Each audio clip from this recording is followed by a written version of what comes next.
Hi, my name is Lisa Laughman, and I'm an emotional wellness consultant with the Michigan State University Health4U program. And in that role, I teach resilience courses.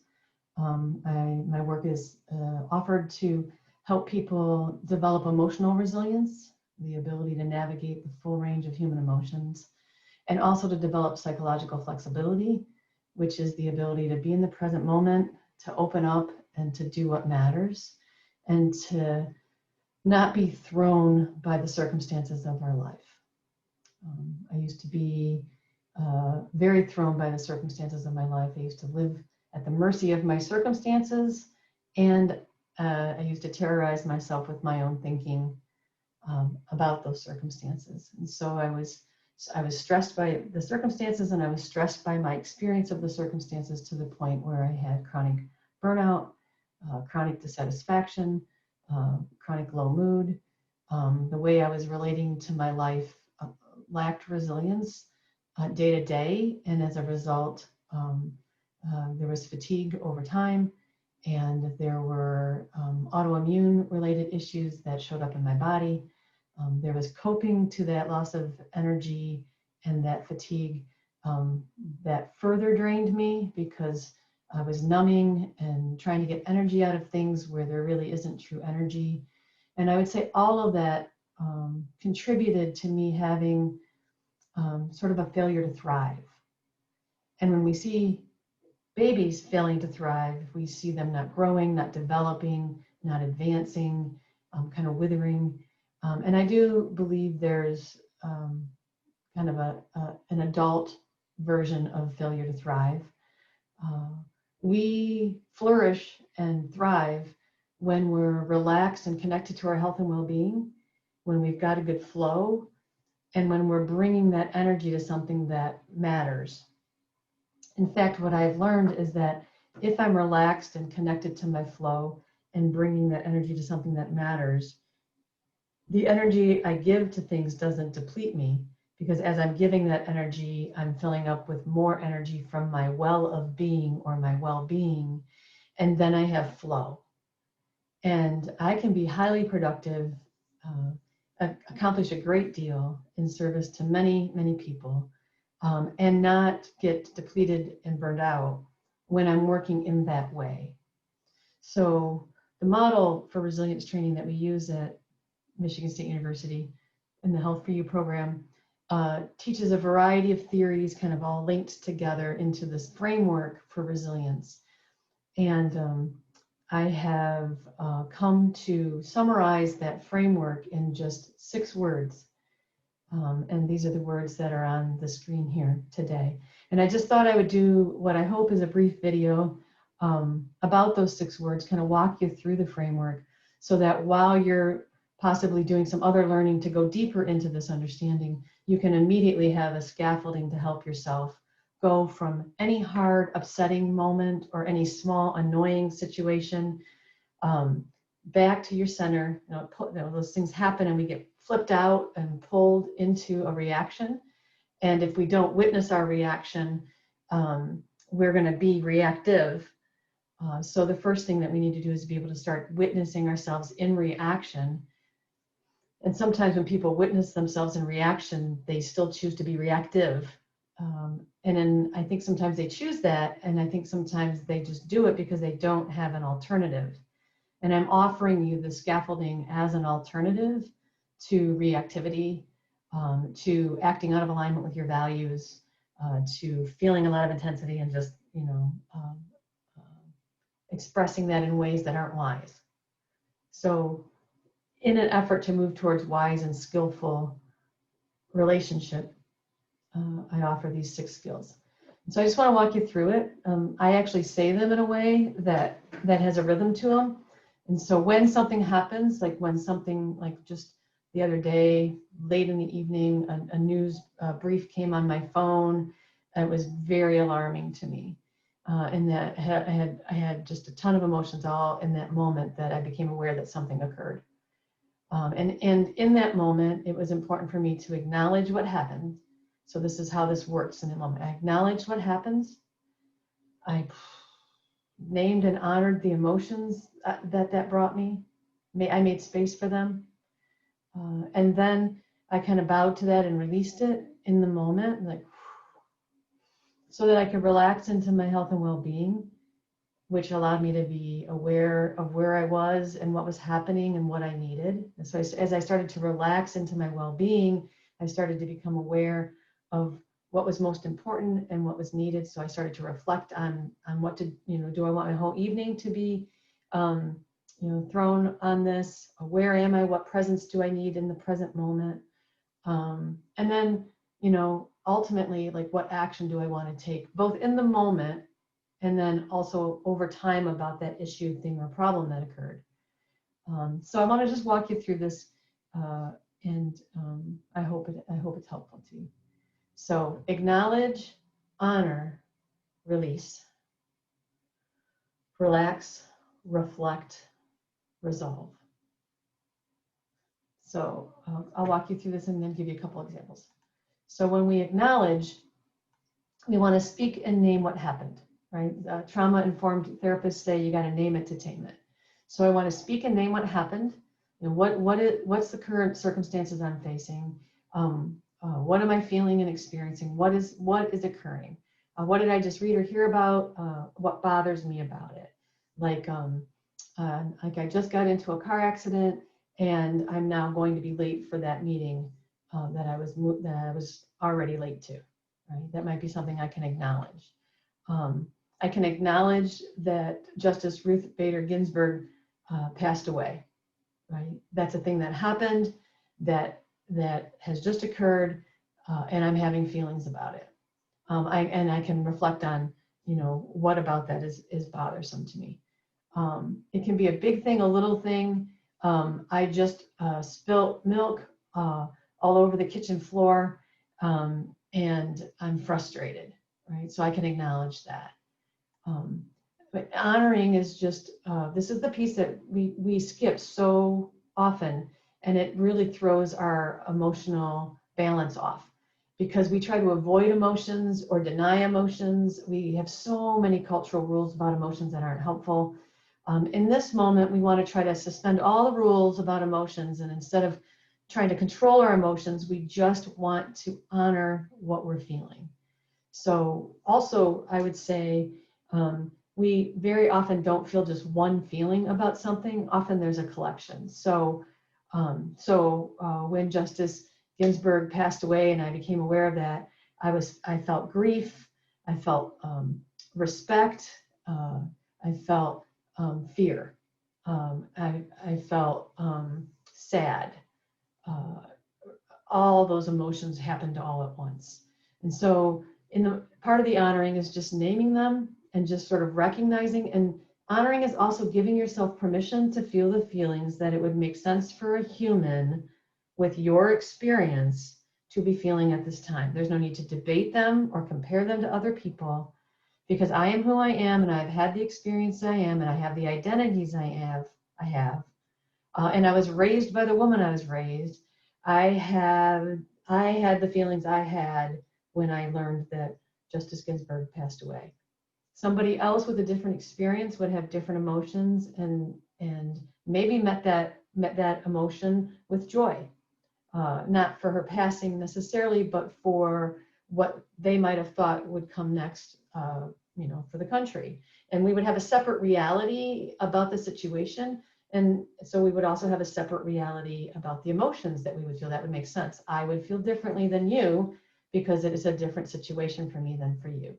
So when we're honoring, we want to honor the significance of what happened, name all the emotions, and just say, if I were a human that wasn't identified with a gender, what emotions would it make sense for this human to feel given my experience?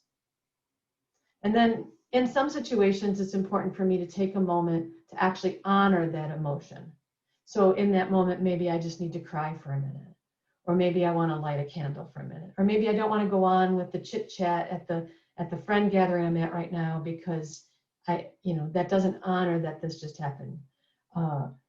Sometimes I honor the emotions by just saying to somebody, I just heard what you told me, and I'm having some emotions about that, right? And we don't need to bypass the emotions. I'm fine, it's good, let's move on.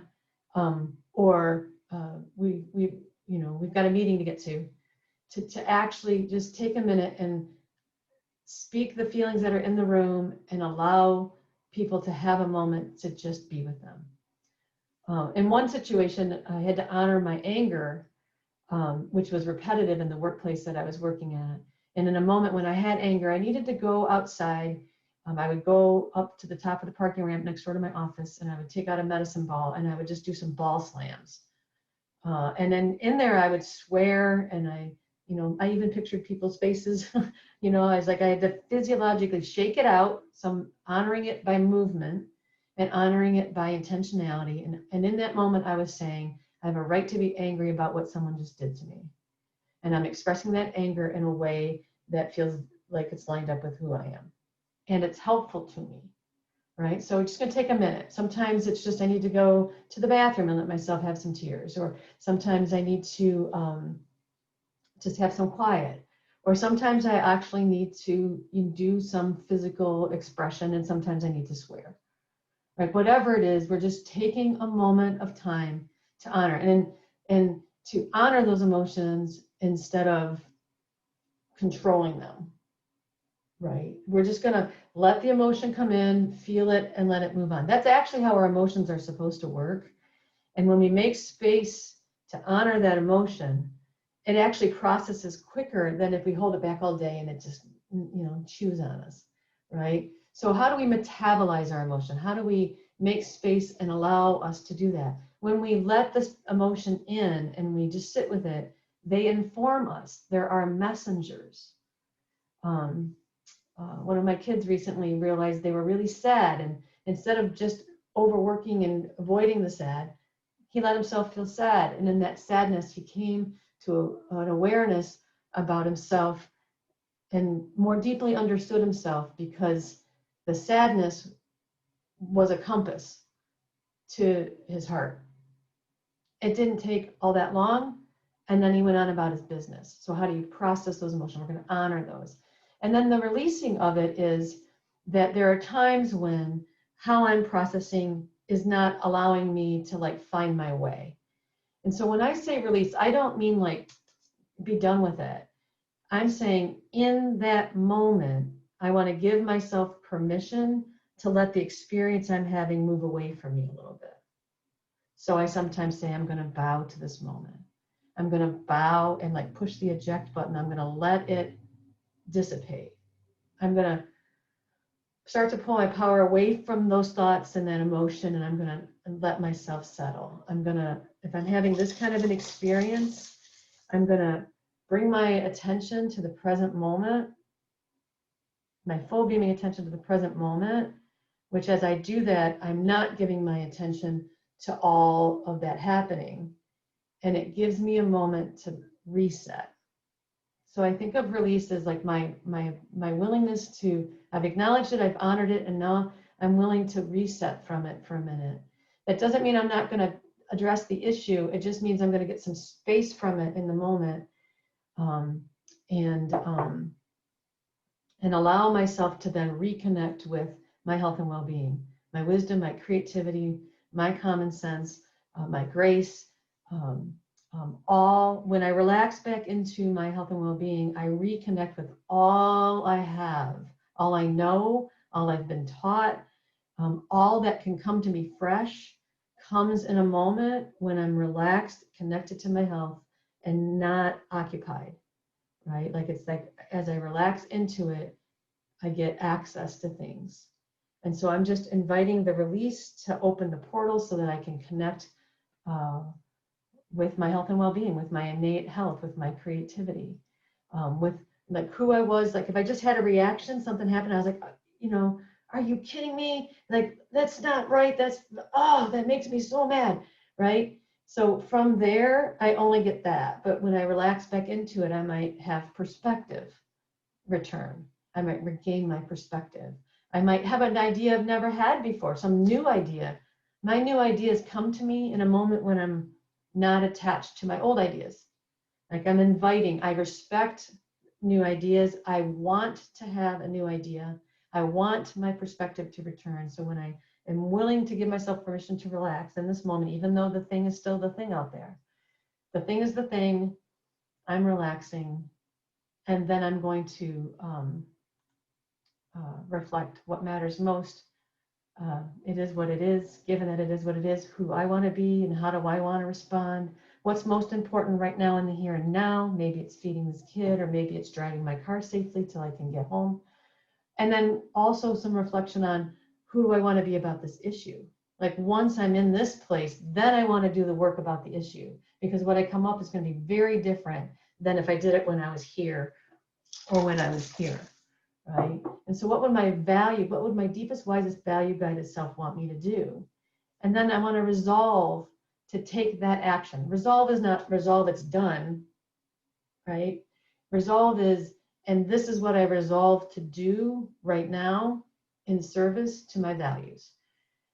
And so when you put them all together, acknowledge, honor, release, relax, reflect, resolve. And here is where mindfulness and having some skills to help the release and relax process happen becomes so critical, because our culture teaches us to like get freaked out or flipped out. I always say, when I get flipped out of my health and well-being and my shoulders come up and I get constricted, where a lot of us are living constricted, and these are times that would make that more likely to happen. We don't want to stay constricted because it's not good for our health and well-being. It's not good for our physical health. It's not good for our psychological health. It's not good for our relational health, our relationships. And it also doesn't help us access, remember who we are, and bring that energy out. So I offer this to you as a scaffolding, and I'd love for you to try it on when something small happens. Sometimes my wife will say to me, what would the 3 words suggest, or what would the 6 words suggest to you right now? Can we look to the framework? And so it's helpful because it reminds me of what I teach, and I go, okay, I want to acknowledge, honor, and release. Because sometimes when I'm reactive, my prefrontal cortex that's gone offline, I don't have my logic center. But because I practice this, she literally got me a t-shirt made with it. It's something I think about a lot. It is part of my conditioning. So either with her help or with my own, it just pops into my head because it's an already thought. I've helped myself memorize this. It's in my bones. I get to it more quickly, which allows me to be more resilient, because the amount of time it takes me to go from "are you kidding me" to "here's what I'm doing about it," that has gotten smaller because of the framework. Acknowledge, honor, release, relax, reflect, resolve. I wish you the very best. And if you'd like more information about our classes, please visit our website, health4u.msu.edu. Thank you.